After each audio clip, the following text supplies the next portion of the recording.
Last year में मैंने हमारे आदर्श कमलेश जी की कथा को जहां छोड़ दिया था, क्योंकि उस समय पे मैंने पूरा लिख नहीं पाया। और अब जब मैंने उस कथा को पूरी तरह से कंप्लीट कर लिया है, तो मेरा कर्तव्य बनता है कि अब इस कथा को, जीवन संघर्ष को आप लोगों के बीच में संगीत के माध्यम से प्रस्तुत किया जाए। यहाँ पर जितने भी हमारे भाई बहन बैठे हैं, चाहे कम संख्या में हैं, बस मन लगा करके सुन लेना। उनके जीवन से आपको बहुत कुछ सीखने के लिए मिलेगा।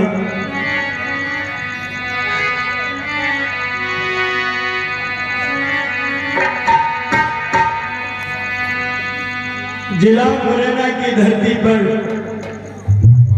चंबल घाटी में, मध्य प्रदेश में, जिला मुरैना में, तहसील जोरा में, गांव सकतपुर में एक बुद्धिस्ट परिवार रहता था। रामदयाल इनके पिताजी थे और मां का नाम था रामदेवी। याद रखना, 2 अक्टूबर 1974 को मैया रामदेवी ने एक सुंदर बालक को जन्म दिया है। और धीरे धीरे ये बढ़ने लगे हैं। 16 साल की उम्र में सुखपुरा के भाई सोबरन सिंह, जो एग्रीकल्चर में एसडीओ है, उनकी प्यारी सी बिटिया गीता देवी के साथ इनकी शादी हो जाती है। और समय के चलते चलते इनके घर में 2 पुत्र रत्नों की प्राप्ति हो जाती है। ये दिनों और रात जाते हैं मोटरसाइकिल से, बाबा साहब का मिशन बढ़ाते हैं। नौजवान साथियों, पे बैक टू ऑफ सोसाइटी का ध्यान रख करके कमलेश जी जो तनख्वाह मिलती है, जो सैलरी मिलती है, उसमें से भी समाज के नाम कर देते हैं कि मोटरसाइकिल में जो पेट्रोल जलती है, उसे कमलेश जी ने कभी किसी से दान या चंदा के रूप में नहीं लिया। तो सुनेगा, एक समय की बात है कि राजस्थान में मीटिंग थी लल्ला भैया, लल्ला बहुत जी, और उस मीटिंग में सहयोग बस मैं भी गया था।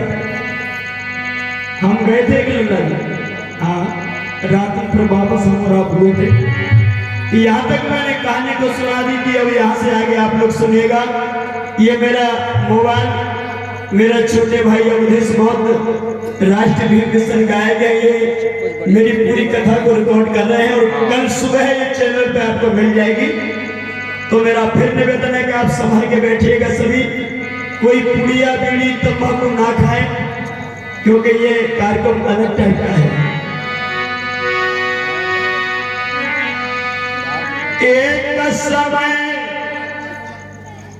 हमारा राजस्थान में मीटिंग करने आए,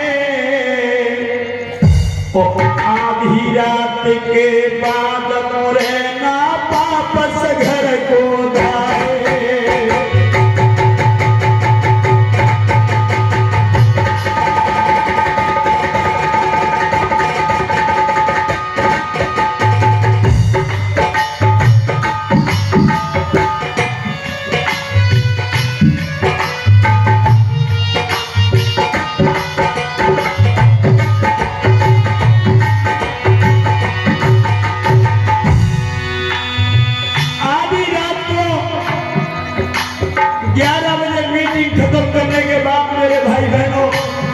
परम सम्मानी हमारे कमलेश जिनका फोटो लगा है, वो हम और लल्ला बौद्ध जी, मोदी लाल जी लौट के आए। रात ज्यादा हो गई, मुझे अपने घर जाना था। लल्ला बौद्ध जी अपने घर चले गए, मोदी लाल जी अपने घर चले गए। मैं अकेला कमलेश जी के साथ रह गया।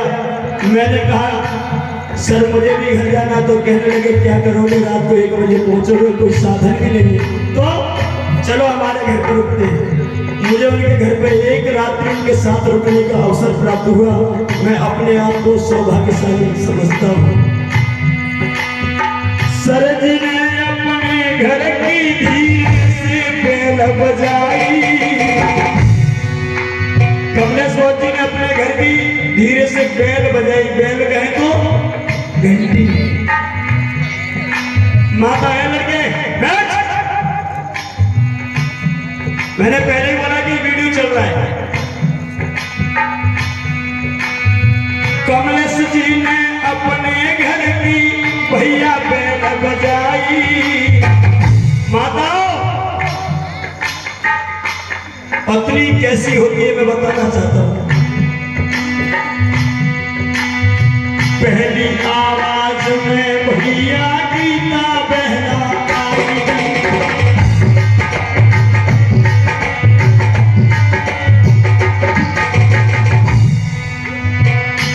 पहली आवाज सुनते ही गीता कमलेश जी की जीवन संगिनी, जिनका आज संसार गुजर गया है, पहली आवाज सुन के आई।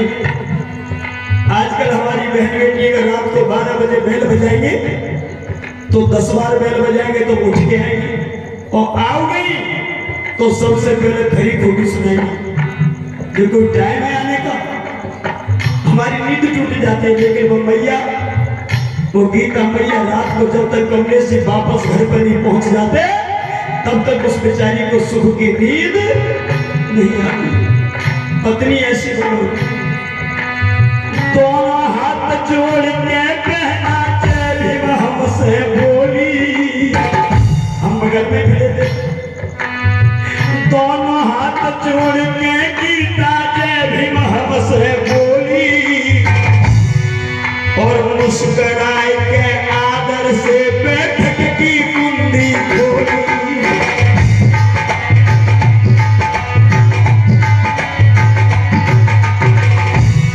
देखना एक सुलक्षणी सुयोग्य पत्नी के लक्षण क्या होते हैं।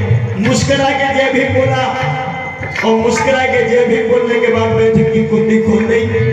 पप्पू भैया आपने कंचन जी पानी देकर पहले हमारी तुरंत रसोई में भाई, पहले पानी दे गई तुरंत बिना के रसोई में चली गई। पानी देकर पहले हमारी तुरंत रसोई में आई, और सर्दी के मौसम में फौरन दीदी चाय बनाई।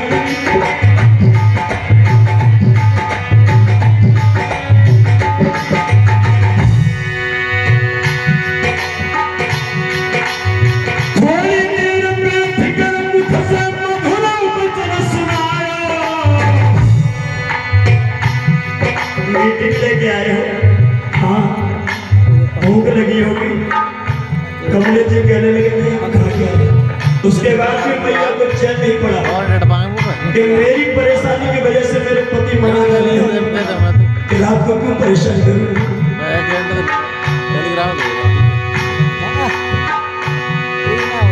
थोड़ी देर बैठ कर मुख से मधुर वचन सुनायो, आलस छोड़ बहन गीता ने खाना गर्म बनाया।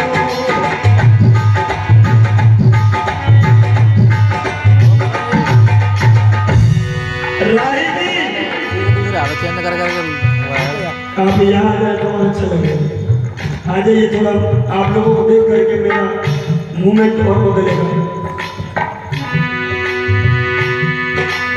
दोनों भैया ने बैठ प्रेम से भोजन घर में खायो। पहली बार मैंने धम्म मित्र को अनुभव पायो। पहली बार धम्म मित्र को अनुभव पायो।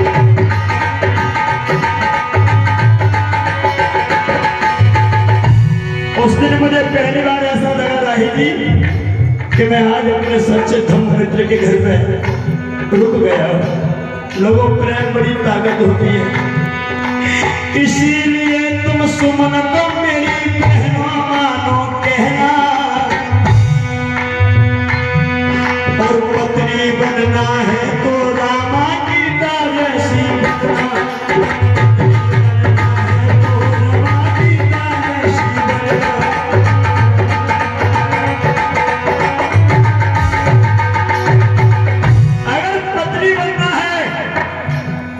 तो परम पूज्य बाबा साहब अम्बेडकर जी की जीवन संगनी माता रमाई जैसी और कमलेश बौद्ध जैसी, गीता देवी जैसी पत्नियां बनो।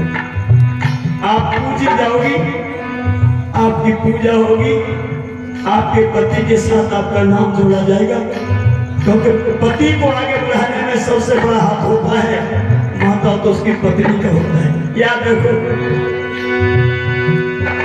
ऐसी महान देवी का सम्मान सभी करते हैं। सभी सुनो, जो ऐसी पत्नियां होती है उनका सम्मान दुनिया करती है।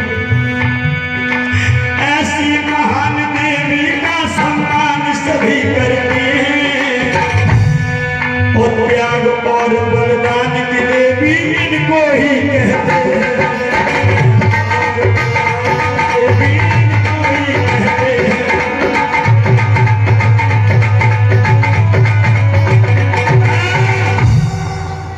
हम सुबह अपने घर चले गए, समय धीरे धीरे निकलता गया। एक समय की बात है, हमारे लल्ला बौद्ध जी इधर बैठे, जरा खड़े हो जाइए, एक बार और लोग आपको देखें। इनके पैर में आज भी प्रॉब्लम है, चोट है, ये ठीक से चल नहीं पाते। इनके ऑपरेशन की डेट लगी थी, इनके पैर को दिखाना था। लल्ला बौद्ध जी ने कहा कपिलेश्वर जी आज हमें ले चलिए। आगरा जा रहे थे, भिंड जा रहे थे। कहाँ जाना है लल्ला जी? कि सर जी प्लीज आज कोई मीटिंग मत लेना, मेरे पैर में बहुत दर्द है, मैं आपके साथ चलता तो हूँ लेकिन मुझे कष्ट बहुत होता है। सर जी ने सोचा चलो आज हम तुम्हारा इलाज कराते हैं। और मित्र देखना, कार्य के प्रति कितने सजग थे वो हमारे आदर्श, अपने काम के प्रति कितने वफादार और ईमानदार थे, यह बताने की कोशिश करूंगा। लल्ला भैया बैठो। एक समय की बात है सुनियो,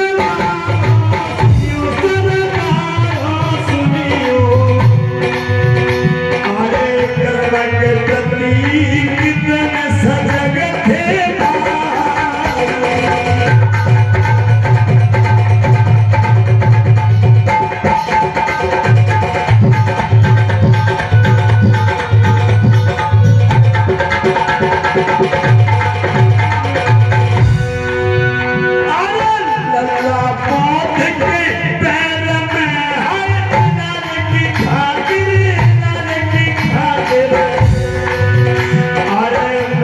साइकिल से चले दोनों भाई,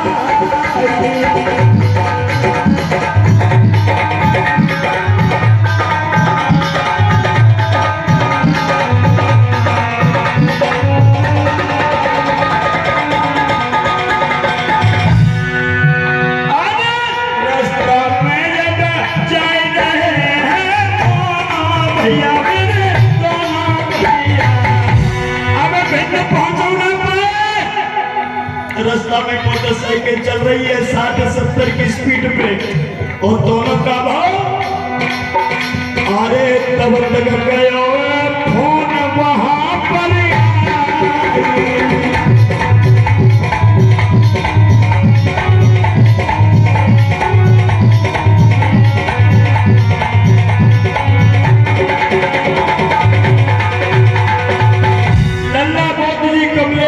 पहुंच नहीं पाए इलाज कराने के लिए। नौजवान साथियों, माता बहनों, तब तक कमलेश बौद्ध जी के मोबाइल पर किसी का फोन आ गया। अब कहानी को ध्यान से सुनो। और जैसे ही फोन आया कमलेश जी ने उठाया, हेलमेट पहनते थे उसके अंदर ही लगा लेते थे छोटा फोन पर, और बात करते हुए चले जाते हुए, वो समय के बचत करते थे। और जैसे ही कहा उधर से कि सर जी आज आपको हर हालत में एक मीटिंग आना है। अब देखना क्या हुआ, सर जी ने क्या किया, काम के प्रति कितने सजग थे। एक मीटिंग में आज ही तुमको है आना, सर जी है आना। अरे सुन के फौरन गई ब्रेक लगा।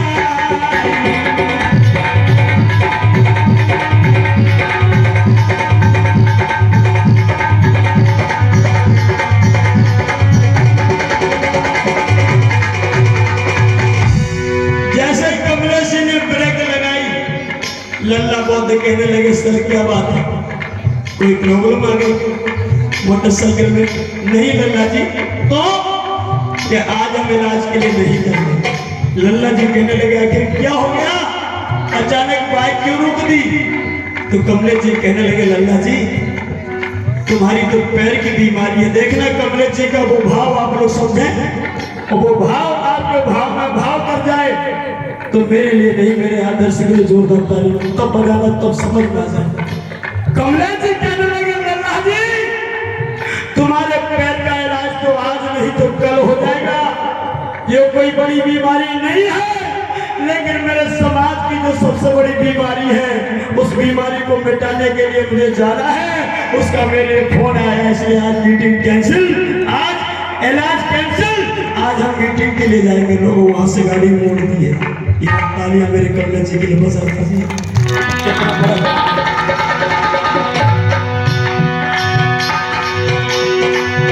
अरे इलाज कोई छोड़ के है भैया और मीटिंग को गई अब गाड़ी घुमा।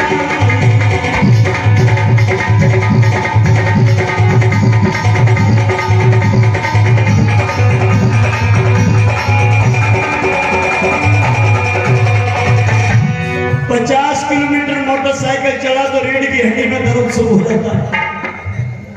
100 किलोमीटर मोटरसाइकिल चला नौजवान साथी तो पूरा बदन दर्द करने लगता है। लेकिन उस दिन इनके पैरों में भी दर्द था, आज भी है, ठीक से बैठ नहीं पाते। उसके बाद भी मोटरसाइकिल पर बैठ के कितने किलोमीटर गए पता है?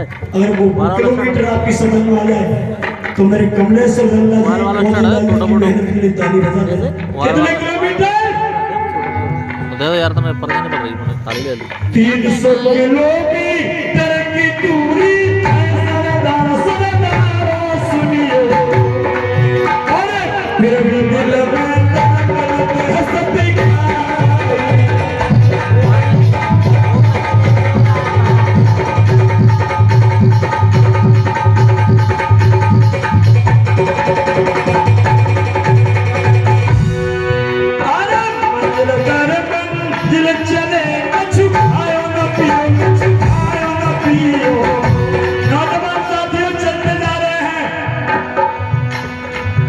दोनों भैया कुछ खाया ना पिया और मीटिंग में कितने बजे पहुंचे? रात में 11 बजे पहुंच गए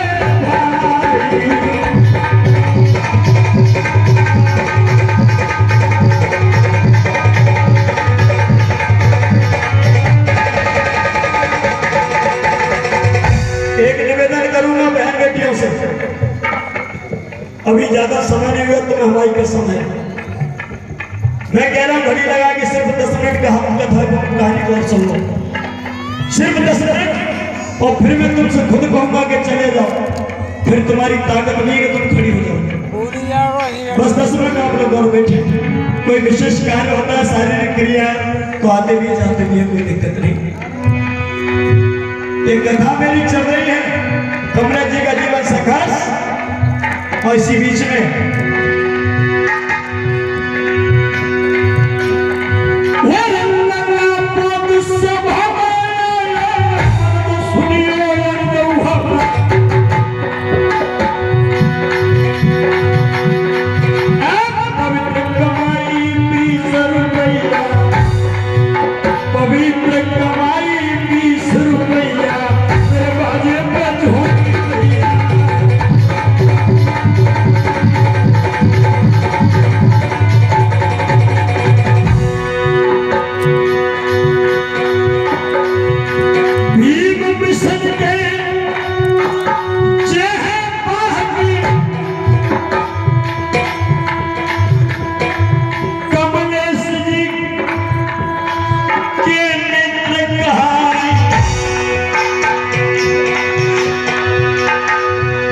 सुंदर पानी मेरे भैया की के दर्जे मुझे सुना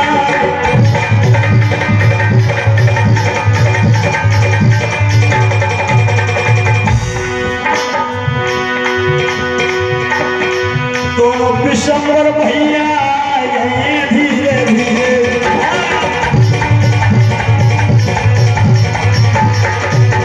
मेरे गले में माला पहनाए गए धीरे धीरे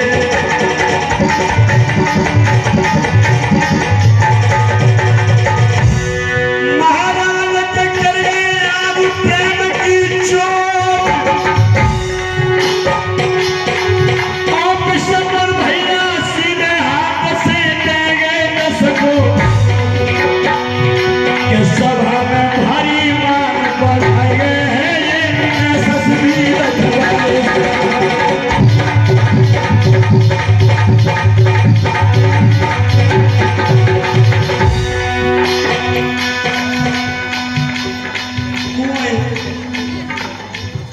भाभी तुम्हारी का नाम कछु नाम नहीं ममता उर्मिला उर्मिला उर्मिला उर्मिला अरे उर्मिला बहन सभा में बैठी और बिटिया मन मन मुशिका दसों लोग सभा में गई भैया को गई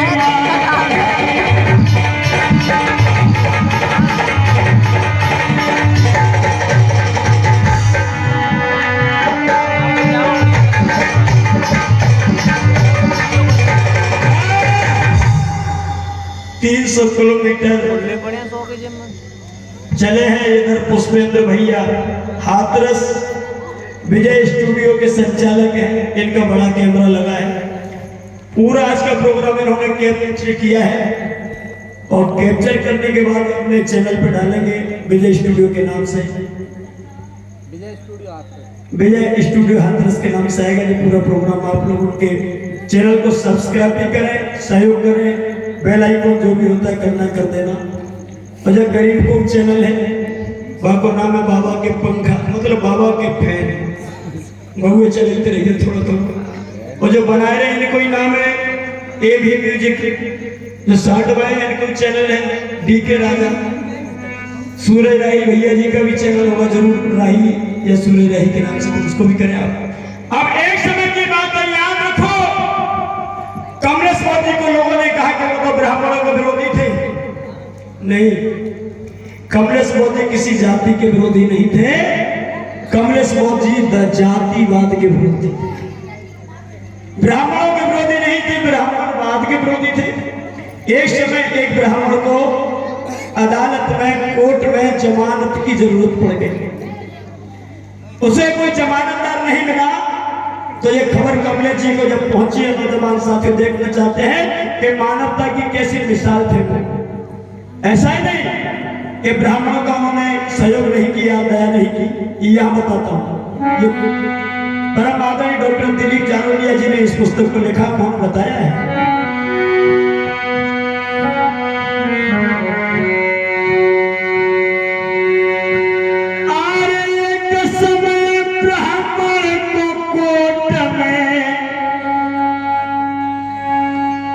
भैया बड़ी जरूरत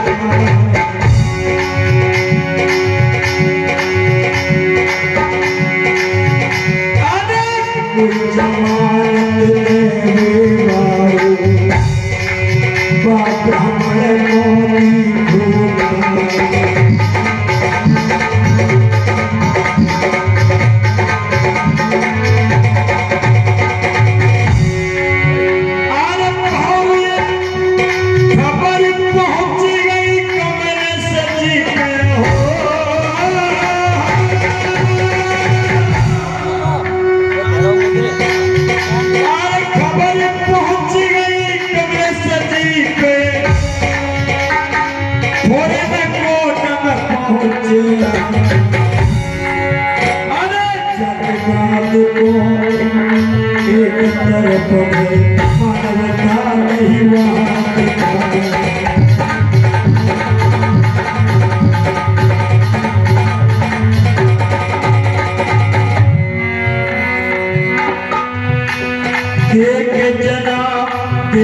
जमानत उस ब्राह्मण की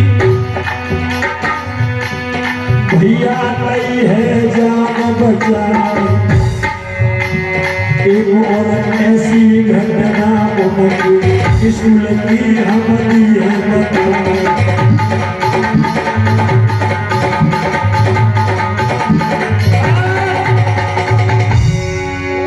कमलेश जी ने उस ब्राह्मण की जमानत कोर्ट में दे दी नौजवान साथियों, और उस ब्राह्मण की जान बचा ली है। एक बार जोरदार तालियां कमलेश जी की बधाई दीजिए आप लोग, उन्होंने ब्राह्मणों की भी रक्षा की। एक बार उनके स्कूल में सलाइथा में जब मूर्ति लगाई गई तो कमलेश जी से भी चंदा मांगा गया।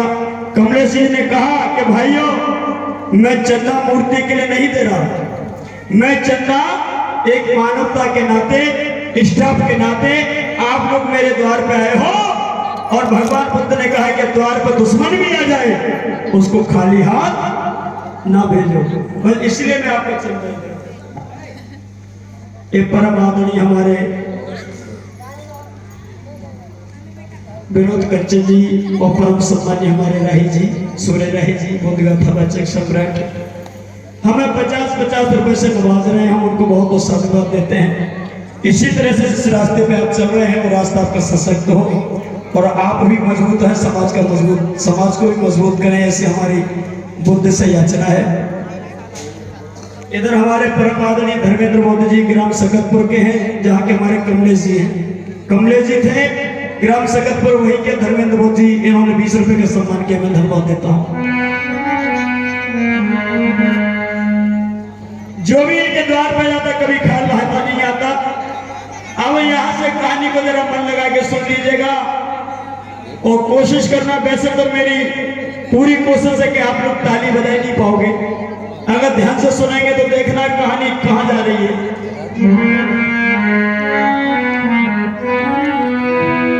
कोरोना का काल आ गया, कमलेश जी को शुगर की बीमारी भी हो गई थी, लल्ला भैया, और कोरोना की चपेट में कमलेश जी को फीवर आ गया, खांसी जुकाम भी हुआ और कमलेश जी का बहुत इलाज मेरा नाम है कराया, लेकिन ज्यादा कोई फायदा नहीं मिला। तो उनके परिवार के लोग कमलेश जी को ग्वालियर हॉस्पिटल में ले गए, लेकिन हुआ क्या, अरे पीरन कोरोना के काल। कंचन जी कहाँ जा रहे हैं?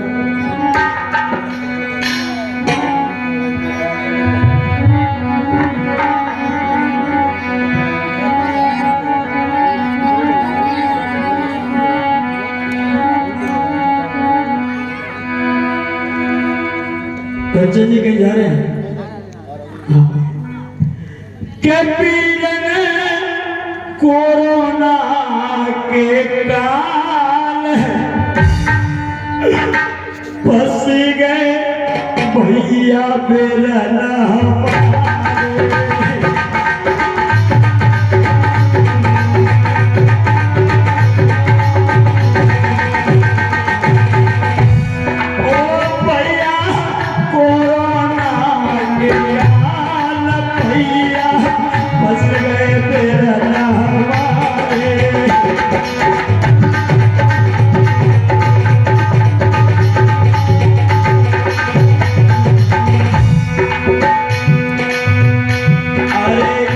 सची भई बीमारी।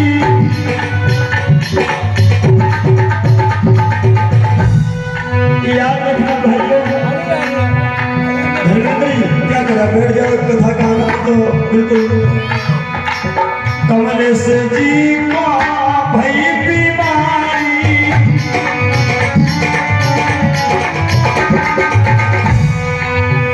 अरे घबराए रहे ही परिवारी,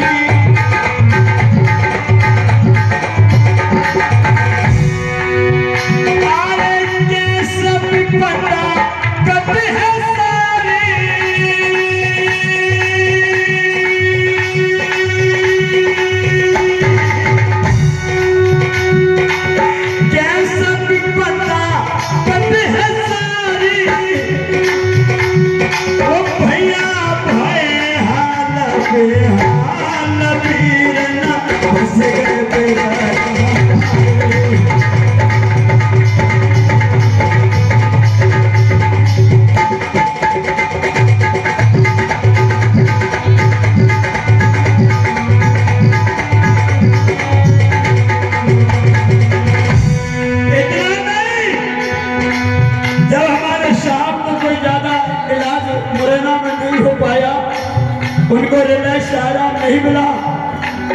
तो प्रदीप बेटा सर जी को लेकर के सभी परिवार के लोग ग्वालियर पहुंचे।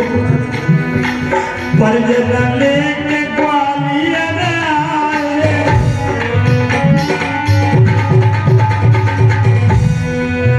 अरे अच्छे डॉक्टर भी बुलवाए। इतना ही नहीं मेरे भाइयों, कमलेश जी के खास दोस्त आ रहे थे, कमलेश और राजू, ये दोनों डॉक्टर हैं MBBS। उनके मित्रों को और बुलाया, उनको बुलाया और कमलेश जी का इलाज चला, लेकिन हुआ क्या? वो कमलेश राजू दोनों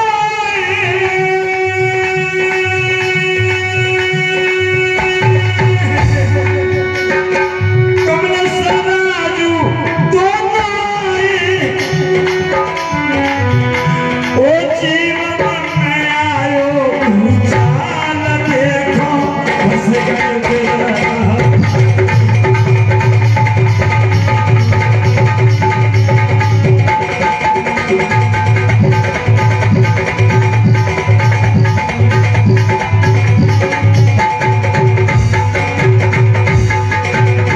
क्या बात है बेटा,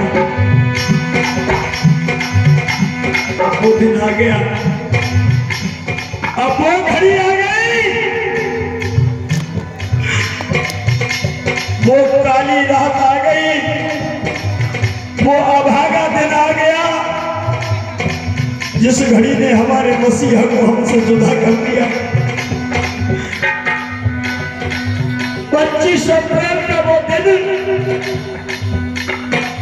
हम भूले से नहीं भुला सकते। जिस दिन कमलेश जी का अंतकाल हुआ उसके 8 दिन पहले कंचन जी दल्ला जी, हमने कमलेश जी को कॉल किया था। हमने कहा कमलेश जी आप कैसे हो? तो कहने लगे सुमन जी अब हमें आराम है। हमने कहा कि मुरैना कब आ जाओगे? तो कहने लगे चिंता न करो, हम 8 दिन के बाद डॉक्टर हमें डिस्चार्ज कर रहे हैं, हमारी छुट्टी हो रही है, हम आ रहे हैं और तुम्हारे साथ मिलकर के अपने मित्रों के साथ मिलकर के लल्ला बहुत मोतीलाल जी इनके साथ मिलकर के भीम कारवा को दोबारा बुलाएंगे। हमारी आंखों से आंसू निकल रहे थे। हमने कहा कि साहब जितना हो सके उतना जल्दी आ जाना, हमें आपकी याद बहुत सताती है। तो वो कहने लगे तुम तो बेहतरीन बेकार में रो रहे हो, चिंता ना करो हम जल्दी आ जाएंगे। इतना कह के कॉल काट दिया। उसके बाद आज तक हमारी मसीहा से बात नहीं हो पाई। 25 अप्रैल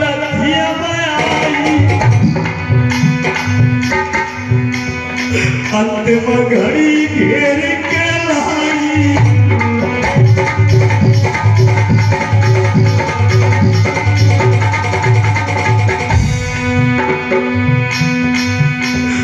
25 अप्रैल भी अब आई,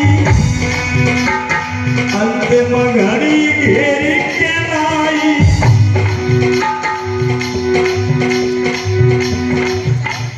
मोती भागन सिर पे छाई,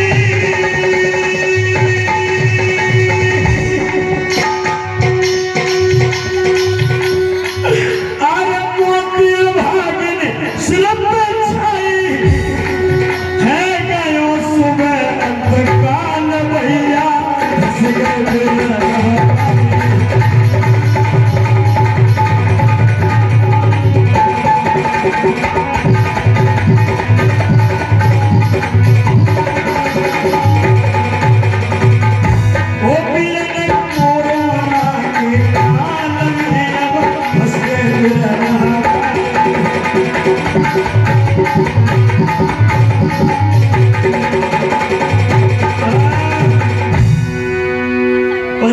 अप्रैल का वो दिन सुबह के वक्त में कमलेश जी हमें संसार से जुदा हो गए, हमें और आपको छोड़ के चले गए।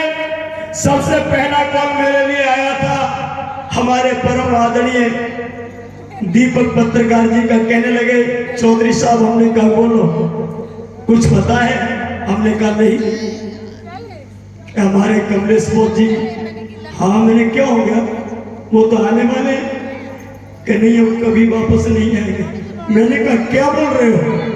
हाँ, जैसे उन्होंने कहा कि कमलेश बोध जी का अंतकाल हो गया, मेरे भाइयों ऐसा लगा मुझे जैसे मेरे पैरों तले जमीन निकल गई हो। मुझे उनकी बातों पर भरोसा नहीं हुआ, तो मैंने तुरंत फोन उठाया, उनके साले के लिए लगा दिया। कमलेश उनके साले का भी नाम है। मैंने कहा कमलेश, तो कमलेश की आवाज रोती हुई नजर आई। कहने लगे हाँ। हमने कहा हमने कुछ सुना है। तो उधर से कहने लगा कमलेश के हाँ, हमारे जीजा जी हमें हमेशा के लिए छोड़ के चले गए। इतना कह के कॉल काट दिया। हम लोग इंतजार करने लगे, मुरैना उनके घर पर पहुंच गए। 11 बजे लाश उसके घर पे आई। लोगों लाश के आने से पहले हजारों लोगों की भीड़ वहां इकट्ठी हो गई। मैया जाने 9 महीना पेट में धरे, कहने लगे हाँ बेटा कहाँ चले गए हो? गीता बेटी अंदर से निकल के आई, उनकी जीवन संगिनी। वो आकर के कमलेश बोध की छाती पे चुड़ियां छार छार फोड़ के और कहने लगी ऐसे चले गए हो, बीच में छोड़ के नहीं जाना था। अब कौन हमारे घर की रात में 2 बजे 1 बजे 12 बजे घंटी बजाएगा? कौन हमसे कहेगा कि गीता टिफिन तैयार कर दे, मुझे मीटिंग में जाना है? कौन हमसे कहेगा कि गीता कपड़े धो देना, मुझे कल धौलपुर में जाना है? और वो मैया रोने लगी।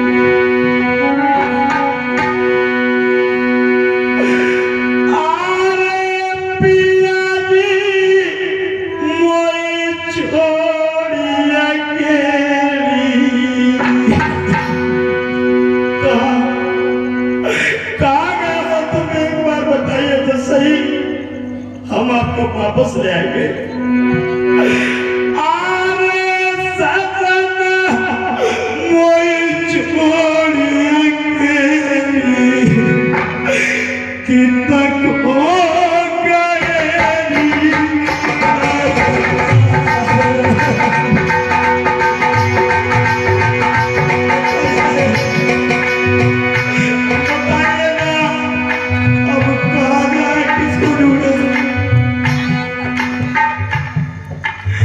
छोटी बहन लक्ष्मी आके कहने लगी भैया,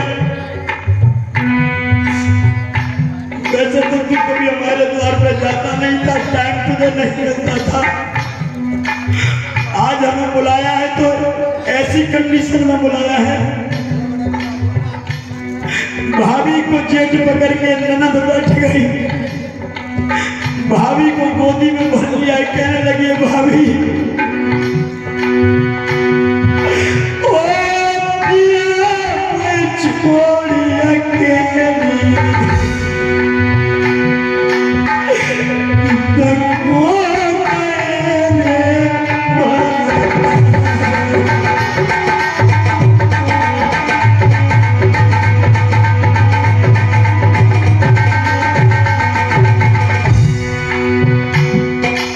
सत्य कहते हैं लोगों, ऐसा इंसान संसार में दोबारा आने वाला नहीं है।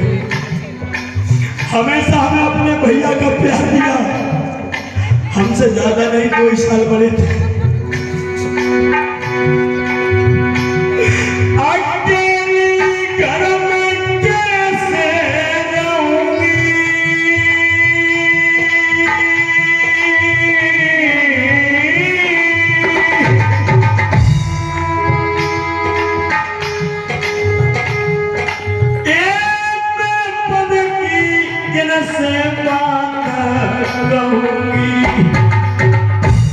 अकेली हम कैसे रहेंगे?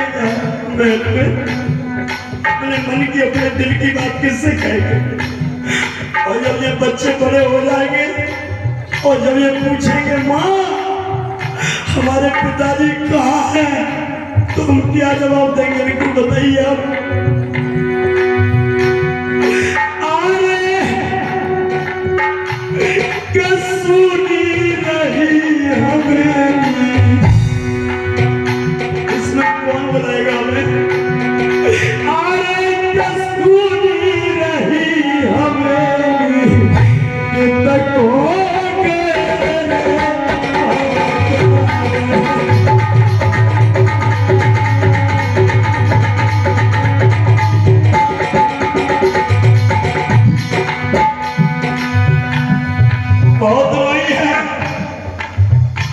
अब बूढ़ी मैया राम देवी भी आ गई पास में।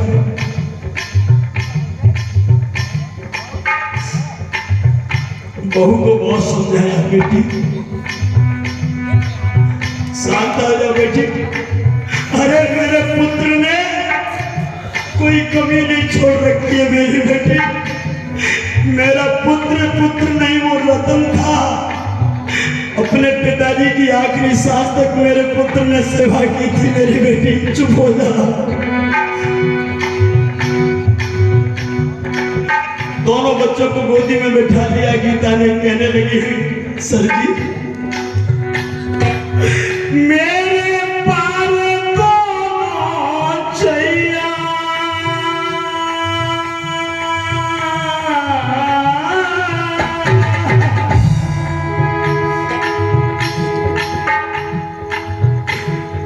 वो कपिल रे जी कुमार कन्हैया।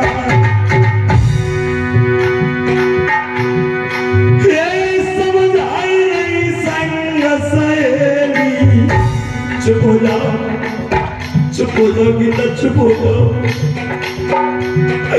ओ समझाई रही संग सहेली गीता को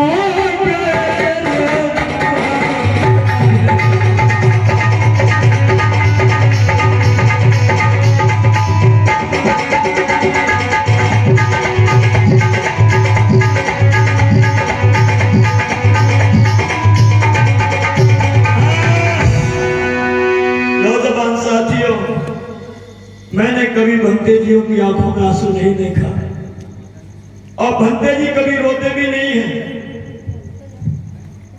क्योंकि धम्म दुखों का कष्ट मिटाने वाला मार्ग है।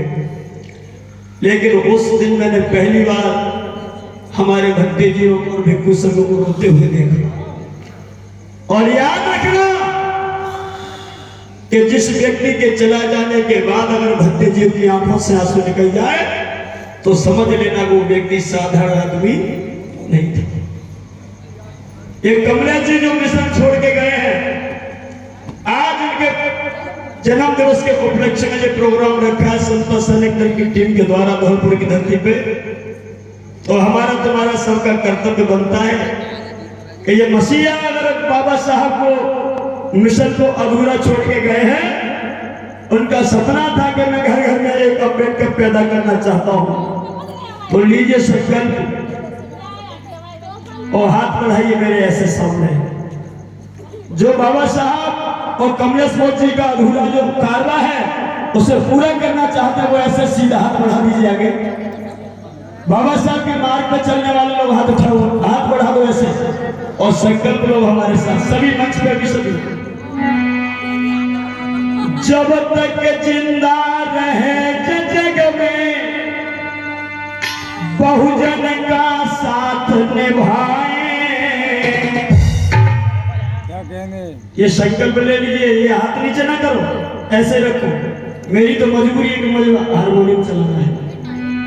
कि जब तक जिंदा रहे जग में बहुजन का साथ निभाए, जो छोड़ गए हैं कारवा को उसको आगे बढ़ाए।